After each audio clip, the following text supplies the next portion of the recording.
मुसीबत चाहे जैसी हो पर झूठ कभी मत बोलना। माँ बेटा की कहानी आपको अमीर बना देगी। जय श्री कृष्णा मित्रों, आज इस वीडियो में जो हम आपको कहानी सुनाने के लिए जा रहे हैं, ये कहानी बहुत ही शिक्षाप्रद एवं ज्ञानवर्धक है और आपके लिए ये कहानी बहुत ही मोटिवेशनल होने वाली है, जो आपके लिए आपके जीवन में बहुत अच्छी जानकारी अर्थात सीख दे करके जाएगी। शायद आपने इस बात को सोचा नहीं होगा। मित्रों, कहते हैं कि जिंदगी में चाहे कितनी भी मुसीबत क्यों ना आ जाए, कितना भी कष्ट क्यों ना आ जाए, कितनी भी बुरी परिस्थिति में क्यों ना फंस जाए, लेकिन इंसान के लिए कभी झूठ नहीं बोलना चाहिए।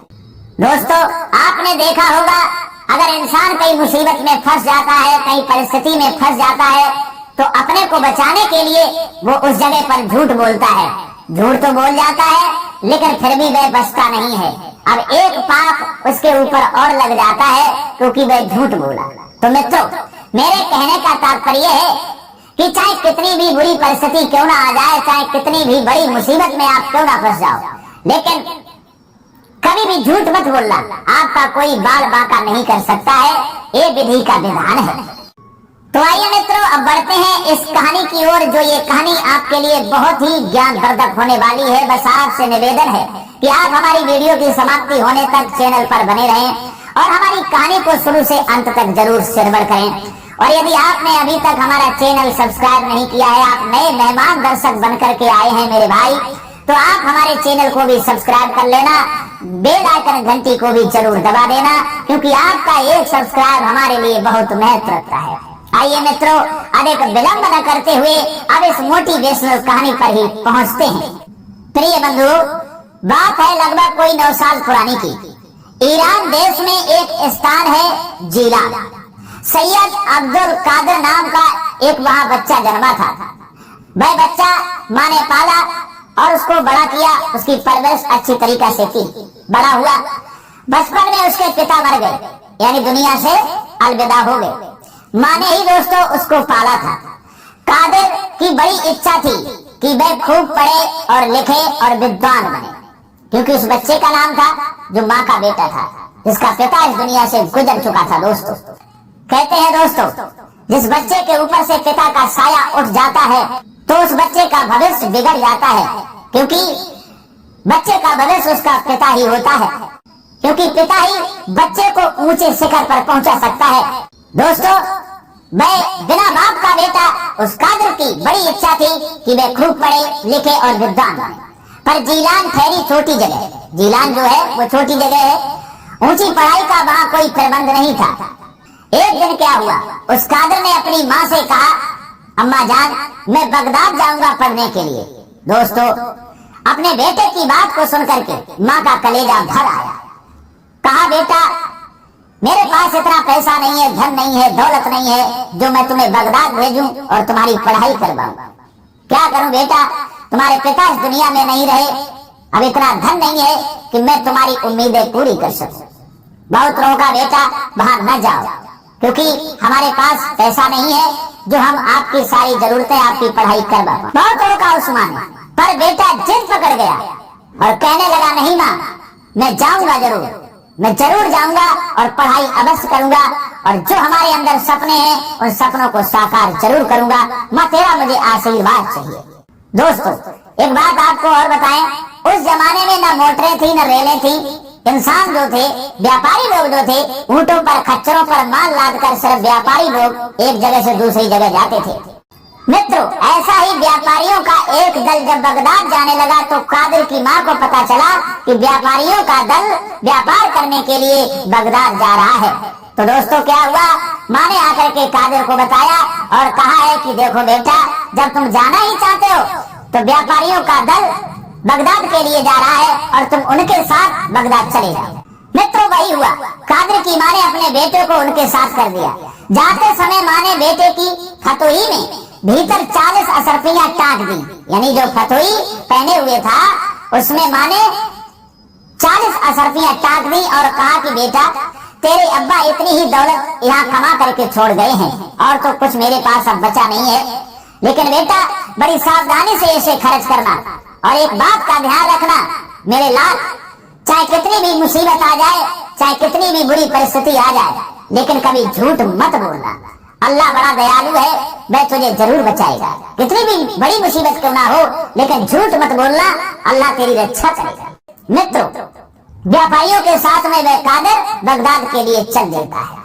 चलते चलते जब ये रास्ते में पहुंचे हैं, इधर क्या होता है, रास्ते में डाकुओं ने उस काफिले पर हमला कर दिया, जिसमें कादर भी उनके साथ बगदाद जा रहा था, और सारा माल उन डाकुओं ने वहां पर लूट लिया, सारा खजाना लूट लिया, ऊपर से उन लोगों को पीटा भी।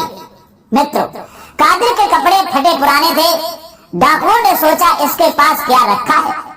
डाकू लूट कर जा ही रहे थे कि एक डाकू ने कादर से भी पूछ लिया, क्यों वे बच्चे, अरे लड़के, तेरे पास भी कुछ है माल मत्ता?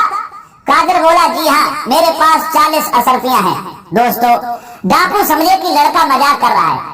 उन्होंने डांटा, अरे बदमाश, हमसे मजाक करता है? जवाब दिया उस कादर ने, नहीं जी नहीं। ऐसा कहकर कादर ने अपनी फतोई उतारकर उसमें से 40 असरफियां निकालकर डाकुओं के सामने रख दी। मित्रों, ये देख करके डाकू तो हैरान रह गए। दोस्तों, उन डाकुओं का जो सरदार था, उस सरदार ने पूछा, क्यों बच्चे, तू तो जानता था कि हम लोग डाकू हैं, हम तेरी असरफियां छीन लेंगे, फिर तूने ऐसा क्यों किया? कादर बोला, बात यह है सरदार साहब, मुझे मेरी अम्मी जान ने कहा है कि बेटा, चाहे जैसी मुसीबत पड़े, चाहे कितनी भी बुरी परिस्थिति क्यों ना आ जाए, लेकिन कभी झूठ मत बोलना। इसलिए मैंने झूठ नहीं बोला है, मैंने सत्य बताया है। अब आप ही बताइए, इन अशरफियों को बचाने के लिए क्या मैं झूठ बोलता? अल्लाह बड़ा मेहरबान है, अशरफियां ना रहने पर भी वह मुझ पर रहम जरूर करेगा, हमें उस पर विश्वास है। प्रिय बंधुओं, उस कादर बच्चे की बात को सुनकर वो सभी डाकू और सरदार सड़ रह गए और उनकी आंखों में आंसू छलक आए और कहने लगे, धन्य ऐसा बच्चा, धन्य ऐसी वो माँ जिस माँ ने ऐसे बच्चे को जन्म दिया। इतना सीधा और अच्छा बच्चा, ऐसा नेक और ईमानदार बच्चा एक ये है और एक हम लोग हैं जो बेगुनाहों को सताते हैं। छी छी, कितना गलत काम करते हैं, जो दीन दुखियों को परेशान करते हैं, उनका माल लूटते हैं। वो चाहे गरीब हो या अमीर हो, उससे हमें कोई फर्क नहीं पड़ता। हम गरीब को भी नहीं छोड़ते हैं और उसको भी लूट लेते हैं। कितना गंदा काम हम करते हैं। छी छी करके सभी सरदार सहित वो डाकू जो थे अपने कारनामे पर पछताने लगे, अपनी करनी पर बार बार दुखी होने लगे। ये मैं अभी तक क्या करता रहा, कितने गंदे काम करता रहा। मित्रों, फिर क्या होता है, उन डाकुओं ने कादर की सारी अशरफियां लौटा दी और कहा, बेटा मुझे माफ करना, ये अशरफियां अपने पास में रखो। और उसके बाद में व्यापारियों का भी सारा माल जो था, सारी दौलत थी, सारा खजाना था, उन डाकुओं ने उनको वापस कर दिया। और इतना ही नहीं मित्रों, उन्होंने सदा के लिए ये वादा किया, संकल्प किया कि डाका डालना आज के बाद मैं छोड़ दूंगा, किसी को परेशान नहीं करूंगा, चोरी डकैती नहीं करूंगा, किसी गरीब को परेशान नहीं करूंगा, कोई लूटपाट नहीं करूंगा, अच्छे काम करूंगा, मेहनत करूंगा, मजदूरी करूंगा और एक अच्छी जिंदगी जीऊंगा, ईमानदारी की जिंदगी जीऊंगा। क्योंकि ईमानदारी का कैसा अनोखा असर होता है। ईमानदारी से जो जिंदगी जीते हैं, तो चाहे उनके पास दोस्तों पैसा कम क्यों ना हो, लेकिन वो दुनिया के सबसे दौलतमंद आदमी होते हैं, सबसे बड़े धनवान आदमी होते हैं, जो ईमानदारी से अपनी जिंदगी जीते हैं।